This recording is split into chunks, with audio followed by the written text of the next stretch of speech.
မြန်မာလူမျိုးတို့အတွက်တင်ကြံဆိုတာတာမန်ပွဲတော်တစ်ခုမဟုတ်ဘဲအသက်ရှင်နေတဲ့၍နှလုံးသားထဲမှာအမြဲတမ်းနေရာယူထားတဲ့ရိုးရာယဉ်ကျေးမှုတစ်ရပ်ဖြစ်ပါတယ်။တင်ကြံဟာနွေရာသီအစမှာကျင်းပကြပြီးနှစ်ဟောင်းကိုစုပ်ခွာစေကနှစ်သစ်ကိုကြိုဆိုတဲ့အချိန်အခါလည်းဖြစ်ပါတယ်။တင်ကြံဆိုတဲ့စကားလုံးဟာပါဠိဘာသာစကားတင်ကန်ဒမှဆင်းသက်လာပြီးအဓိပ္ပာယ်မှာပြောင်းရွှေ့ခြင်းလှည့်ပြောင်းခြင်းဆိုတာကိုဆိုလိုပါလေ။အဲဒါကြောင့်ဒီပွဲတော်ဟာတနစ်တာအတွင်းအဟောင်းမှအသစ်တို့ပြောင်းလဲခြင်းကိုကိုစားပြုတဲ့အထူးအချိန်ဖြစ်ပါတယ်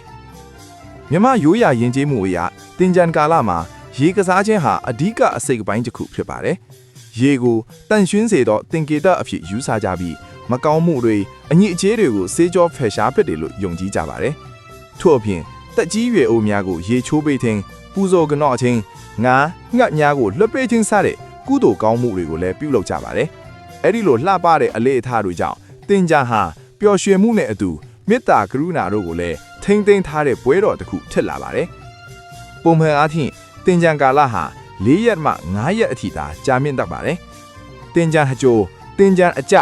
တင်ကြံအကြက်တင်ကြံအကြက်ဆိုပြီးအစဉ်အတိုင်းကျင်းပကြပါတယ်။ဒါပေမဲ့မြမသမိုင်းထဲမှာထူးခြားစွာ10ရက်တိုင်ကြာမြင့်ခဲ့တဲ့တင်ကြံတစ်ခါရှိခဲ့ပါတယ်။အဲ့ဒီဖြစ်ရဟာလူကြီးမင်းတို့အကြားမှာ10ရက်တင်ကြံလို့ခေါ်ဆိုပြီးယနေ့ထိလည်းစိတ်ဝင်စားဖွယ်တမိုင်းတရက်အထိပြောဆိုနေကြဆဲဖြစ်ပါတယ်။ဒီလိုထူးခြားတဲ့တင်ကြံဟာဘယ်လိုကြောင့်ဖြစ်ပေါ်ခဲ့သလဲဆိုတာကိုနောက်အပိုင်းမှာဆက်လက်ရှင်းပြသွားပါမယ်။လွန်ခဲ့တဲ့နှစ်ပေါင်း100ကျော်ခန့်ကမြန်မာတက္ကရာ1285ခုနှစ်ခရစ်နှစ်1924မှာအလွန်ထူးခြားတဲ့တင်ကြံတစ်ခုဖြစ်ပေါ်ခဲ့ပါတယ်။ပုံမှန်4ရက်5ရက်သာကြာမြင့်တဲ့တင်ကြံကာလဟာအဲ့ဒီနှစ်မှာ10ရက်တိုင်ကြာမြင့်ခဲ့တာဖြစ်ပါတယ်။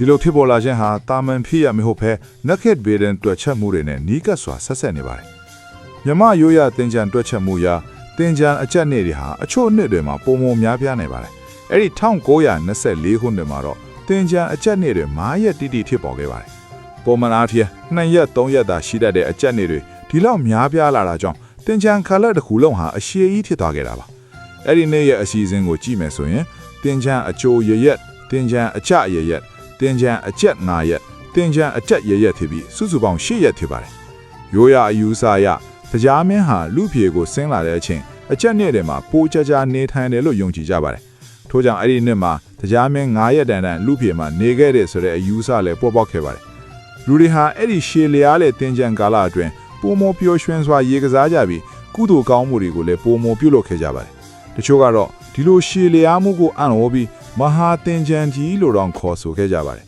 ။ဒီဖြစ်ရဟာယနေ့ထိမြမသမိုင်းထဲမှာအရှည်ဆုံးတင်ကြံဖြစ်မှတ်တမ်းတင်ထားရှိနေဆဲဖြစ်ပါတယ်။ရှေ့ရက်တင်ကြံလို့ထူးခြားတဲ့ဖြစ်ရပ်တွေဟာမကြာခဏမဖြစ်ပေါ်နိုင်ပေမဲ့မြန်မာလူမျိုးတို့နဲ့ယဉ်ကျေးမှုအမွေအနှစ်တွေကိုပုံမတန်ဖိုးထားစေတဲ့အကြောင်းအရာတွေဖြစ်ပါတယ်။တင်ကြံဟာကာလအလိုက်ပုံစံပြောင်းလဲလာပေမဲ့အခြေခံအဓိပ္ပာယ်နဲ့ရိုးရာအမြင့်တွေကတော့မပြောင်းလဲပဲဆက်လက်တည်ရှိနေစေဖြစ်ပါတယ်။ယနေ့ခေတ်မှာတင်ကြံပွဲကိုနိုင်ငံတော်ဝန်လုံးမှအမျိုးမျိုးပုံစံနဲ့ကျင်းပကြပါတယ်။ရေကစားမနတ်တွေတချင်းတန်တွေလူငယ်တွေပျော်ရွှင်မှုတွေကြားမှာရိုးရာတန်ဖိုးတွေကိုတခါတရံမေ့လျော့သွားတတ်ပေမဲ့အဓိကအချက်ကတော့ရစ်တာတန်ရှင်းမှုနဲ့အတိစတင်ခြင်းဆိုတဲ့အဓိပ္ပာယ်တွေကိုဆက်လက်ထိန်းသိမ်းထားနိုင်ဖို့ပဲဖြစ်ပါတယ်။လူကြီးမင်းတို့ကရှေ့ရက်တန်ကြံဆိုတဲ့စကားကိုကြားရတဲ့အခါအဲ့ဒီဟာတာမန်ပုံပင်တပုတ်မဟုတ်ပဲတကယ်တမ်းဖြစ်ပေါ်ခဲ့မှုတဲ့တမိုင်းတစ်ခုဆိုတာကိုနားလည်လာနိုင်ပါလိမ့်မယ်။ဒီလိုတမိုင်းတွေကိုသိရှိထားခြင်းဟာကိုယ်ယဉ်ကျေးမှုကိုပိုမိုဂုဏ်ယူတန်ဖိုးထားစေပါတယ်။နောက်တစ်ချိန်ကလည်းတင်ကြံပွဲဟာအချိန်ခါလိုက်ပြောင်းလဲသွားနိုင်ပေမဲ့